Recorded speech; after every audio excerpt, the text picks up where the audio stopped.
Jamaah. Yeay. Oh jamaah. Yeay. Alhamdulillah. Alhamdulillah masih di Islam itu indah dan kita terus mengupas tema kita yaitu akhlak yang dibutuhkan dalam rumah tangga. Masya Allah. Segmen sebelumnya banyak ilmu yang kita dapatkan ya dalam rumah tangga harus sabar, harus kuat dan juga tadi ada curhat ya Masya Allah. Dan sekarang kita lanjutkan dengan tayangan suami cukup dengerin omongan istri. Ini dia. Aduh Masya Allah Bu, kalau dikasih duit gitu langsung hilang ya marahnya ya. Itu tidak berlaku bagi istri yang pegang semua uang suami. Oh karena dia pegang semua ya. Baik Ustaz, ini kalau kita bicara emosi nih ya kaitan sama yang video kita saksikan. Suami istri kalau emosinya tuh nggak bisa dia tahan, apalagi marah-marah di depan anak. Gimana Ustaz? Silakan Ustaz. Baik, bismillahirrahmanirrahim. Tapi guruku Ustaz Maulana, Ustaz Bani, para jamaah, para alim ulama yang dimuliakan Allah Subhanahu wa taala. Setiap manusia punya marah, mesti kita punya marah. Sekelas baginda Nabi sallallahu alaihi wasallam itu pun punya amarah, punya marah dalam dirinya karena manusiawi tidak mungkin bisa dihilangkan. Sehingga beberapa riwayat mengatakan Nabi itu sampai kelihatan merah mukanya. Wajah Nabi sallallahu alaihi wasallam berubah, wajahnya memerah. Tapi ada nasihat yang sangat indah mengenai marah ini. Apa nasihatnya? La taghdab walakal jannah. Jangan marah bagimu surga.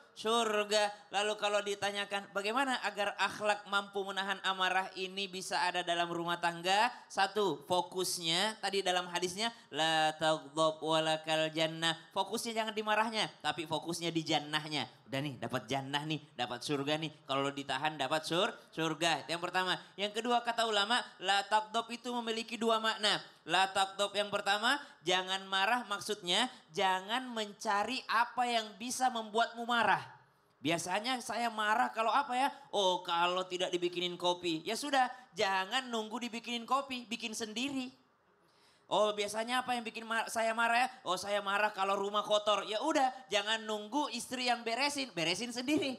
Karena kalau nungguin lama dia bergeraknya. Saya marah nanti. Maka jangan nungguin beresin duluan. Ini kata ulama, la taghdab itu jangan mencari apa yang bisa membuatmu marah. Biasanya saya marah kalau begini, maka jangan dekati pemicunya sehingga engkau tidak terpancing untuk meluapkan amarah. Yang kedua kata ulama, apa makna daripada la taghdab ini? La taghdab itu jangan marah maksudnya adalah jangan kau lampiaskan amarahmu dengan sesuatu yang membuat Allah juga marah. Apa itu? Kalau sudah keluar dari lisan perkataan-perkataan yang tidak baik. Kalau sudah bergerak tangannya menzalimi pasangan. Marah mungkin ada, marah memang ada. Tapi bagaimana caranya agar marah ini tidak dilampiaskan dengan sesuatu yang membuatmu menyesal selama-lamanya. Sehingga Allah Subhanahu wa taala berfirman, ba'da qul a'udzubillahi minasyaitonir rajim.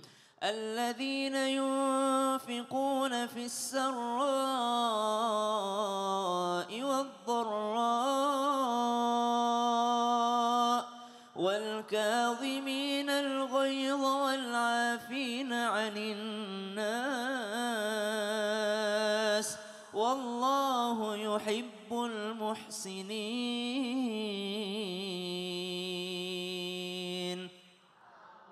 Menahan amarah, bukan menghilangkan amarah. Tidak ada satupun orang yang bangga setelah marah. Semuanya menyesal.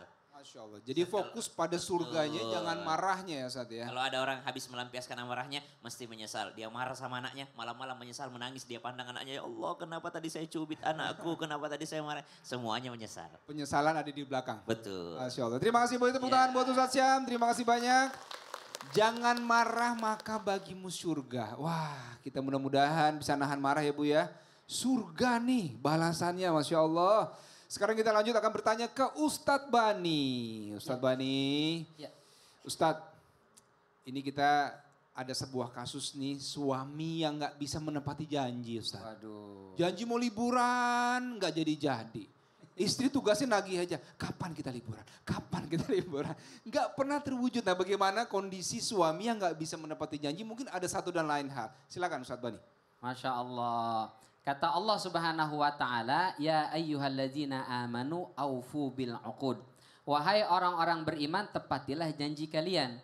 Janji ke siapapun, ke orang lain, ke diri sendiri, ke pasangan, bahkan tepatilah janji itu. Karena di dalam surat Al-Baqarah ayat 177 itu adalah tanda kebajikan. Wal mufuna bi'ahdihim idza ahadu. Orang-orang yang menepati janji mereka apabila mereka berjanji. Sekiranya tidak bisa menepati janji, maka jangan ubar janji. Kenapa orang mengumbar janji? Karena dia tahu dirinya itu lemah. Dirinya tidak bisa meyakinkan orang lain, maka dia umbar, dia obrol janji. Dia takut pasangannya tidak sayang, tidak cinta lagi sama dia. Maka diikat dengan cara mengobrol janji. Tapi bukan itu sifat orang beriman. Orang beriman itu kalau dia berjanji, dia tepati. Apapun bagaimanapun dia tepati. Ketika ada uzur, betul-betul gak bisa ditinggalkan Ustaz. Saya sudah janji, tapi qadarullah ada kerjaan mendadak misalnya. Atau ada kesibukan yang tak bisa saya tinggalkan. Maka minta maaflah merengek di hadapan pasangan kita. Kalau perlu nangis-nangis depan bini kita. Senang gak Bu kalau suaminya minta maaf nangis-nangis? Senang. Nangis kalian, senang. Apalagi minta maafnya tadi sambil ngasih 2 gepok. Aman insya Allah. Yang kedua ganti. Misalnya gak bisa tanggal sekian. Kita geser ya pekan depan. Gak bisa pekan depan geser lagi. Tapi jangan geser. Sampai hari kiamat kagak jadi. Nauzubillah min dzalik. Tepati janji. Apalagi ngajak pasangan jalan-jalan. Kelihatannya sederhana. Cuma ajak jalan-jalan. Kan bisa jalan-jalan sendiri. Nih uangnya aja kamu aja jalan sendiri. Beda. Belum tentu ya. Kita punya waktu banyak untuk bisa menemani pasangan kita. Anak-anak kita jalan-jalan atau keluar bersama. Momentum bersama ini Masya Allah. Itu tanpa kita sadari menanamkan karakter yang baik kepada anak kita. Ketika kita menemani mereka untuk jalan-jalan. Mendatangkan rasa kehangatan, rasa cinta di hati anak dan pasangan kita. Ketika menemani jalan-jalan. Maka itu kata Nabi SAW. Ketika ditanya ayyul a'mali ahabbu ilallah. Ya Rasul, apa amal yang paling dicintai oleh Allah Subhanahu wa taala? Ini dalam Targhib wa Tarhibnya Al-Mundhiri meriwayatkan. Apa kata Nabi SAW? Bukan salat, bukan tahajud, bukan infak sedekah, tapi amal yang paling dicintai oleh Allah Subhanahu wa taala sururun tudkhiluhu ala qalbi muslim. Rasa bahagia yang kau masukkan ke dalam hati saudaramu sesama muslim. Apalagi rasa bahagia kepada pasangan kita, itu amal yang sangat dicintai oleh Allah Subhanahu wa taala. Maka dalam lanjutan hadisnya kata Nabi SAW, la an amshiya ma'a akhin fi hajatin ahabbu ilayya min an a'takifa fi hadzal masjid syahran. Ngajak pasangan jalan-jalan, ngajak besi jalan-jalan demi membuat hatinya bahagia, lebih aku cintai daripada iktikaf di Masjid Nabawi full 1 bulan. Masya Allah. Iktikaf di Masjid Nabawi banyak pahalanya enggak? 1000 kali lipat. Ngajak pasangan jalan-jalan, pahalanya lebih besar daripada iktikaf. Masya Allah, membahagiakan ya. Iya, pulang dari sini ibu langsung bilang, "Pak, ayo cari pahala lebih besar daripada iktikaf di Masjid Nabawi." Apa itu? Jalan. Insya Allah. Semoga terus bisa membahagiakan pasangan ya Ustadz ya. Amin. Tepuk tangan buat Ustadz Bani. Terima kasih banyak Ustadz, ilmunya Masya Allah. Membahagiakan pasangan. Wah, ini PR juga buat kita semua ya Bu. Semoga bahagia selalu dengan pasangan kita masing-masing. Amin ya rabbal alamin. Sekarang kita masuk ke segmen curhat dong Ustadz. Iya, kami curhat. Siapa yang mau curhat? Siapa yang mau curhat? Ibu? Ibu silakan. Yang di ujung sebelah sana. Curhat kepada Ustadz Syam dan Ustadz Maulana. Silakan Ibu boleh sebutkan namanya dan apa yang mau dicurhatkan di tengah-tengah. Baik silakan Ibu. Halo, nama saya Mas Ria. Halo, nama saya Syam. Halo. Assalamualaikum warahmatullahi wabarakatuh. Waalaikumsalam Warahmatullahi wabarakatuh. Ibu grogi kayaknya Ibu ya. Tenang Bu, tenang. Tarik nafas, silakan. Untung dia bilang alo. Kalau dia sarengeo. Karangamida. Saya dari Majelis Tahlim Nurun Najah dari Kailingi Brebes. Ya, silakan Ibu. Saya mau tanya Pak Ustadz. Silakan. Setahun lalu suami saya meninggal. Innalillahi. Allahumma ufir lahu warhamhu wa'afihi wa'afu anhu. Suami saya meninggalkan anak 3. Yang pertama perempuan, yang kedua laki-laki masih sekolah MTS, dan yang ketiga perempuan baru masuk SD kemarin. Gimana Pak Ustadz agar saya kuat menjalani hidup dan panjatkan doa apa yang harus saya panjatkan Pak Ustadz? Baik, jadi ibu sebagai single parents dengan 3 orang anak, ibu bekerja ibu sekarang? Saya jualan Pak, Jualan apa ibu boleh tahu? jualan rujak. Jualan rujak, ya menghidupi 3 orang anak, setahun yang lalu suami ibu meninggal ya. Baik, Ustadz Syam. Baik, ada sedikit ilustrasi kisah. Ada seorang yang sedang sakit. Lalu dia datang kepada Nabi Musa alaihissalam. Wahai Nabi Allah kalimullah, mintakan kepada Allah agar bagaimana caranya saya bisa sembuh. Lalu Nabi Musa memberikan obatnya yang dikasih tahu sama Allah nih. Akhirnya orang ini cari obatnya.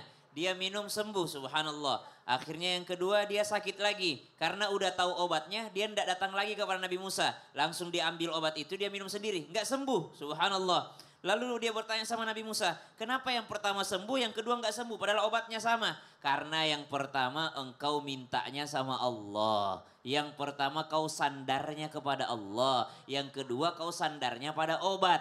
Maka ibu kalau mau tenang hidupnya, jangan sandarkan kepada almarhum. Tapi sandarlah kepada Allah Subhanahu wa ta'ala.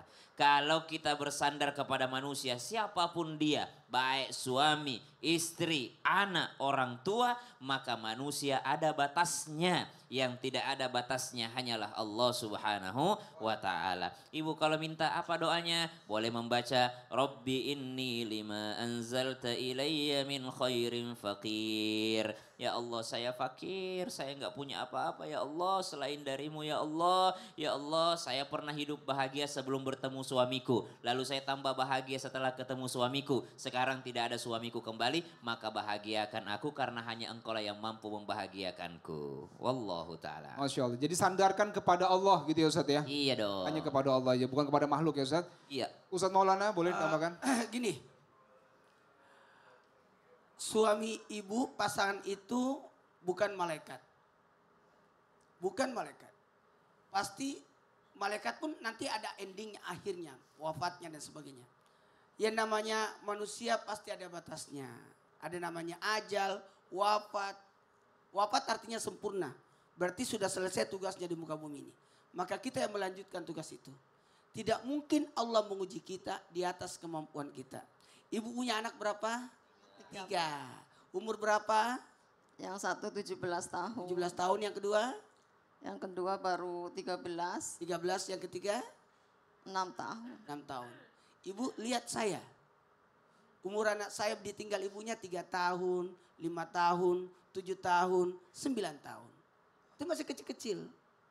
Dan kita ini masih beruntung ditinggal pasangan, tapi masih ada obat dari pasangan itu. Yang kita bisa kenang adanya anak-anaknya. Jadi ingat Bu, kita jangan meratap. Jangan. Ya Ustadz. Jangan. Marah-marah, jangan. Jangan marah pada takdir. Sudah diatur itu. Makanya ista'inu bisabri wassalat. Jadi ditambahkan tambah kesabarannya, tambah ibadahnya, dekatkan diri kepada Allah, bukan berharap pada manusia. Makanya ketika manusia dicabut nyawanya, turun malaikat. Turunkan. 2 malaikat yang datang, 1 di kanan, 1 di kiri. Yang di kanan mencatat, yang di kiri menyambuk. Kalau dicambuk jenazah itu, jikalau orang keluarganya ditinggal itu meratap. Jangan ya Bu, semangat Bu, ayo senyum. Senyum. Masya Allah. Baik terakhir Ibu boleh Ibu sampaikan pesan buat anak-anak Ibu, apa Ibu mau sampaikan? Anak lagi nonton. Mau Ini, Bu. pesan Lagi apa? nonton, semangat ya. Anak-anakku semangat ya. Semangatin mama agar mama kuat untuk menjalani hidup dan membesarkan kalian semua. Amin, amin Rabbal Alamin. Udah, Pak. Udah itu aja pesannya Ibu. Baik, Masya Allah ya. Semoga Ibu kuat.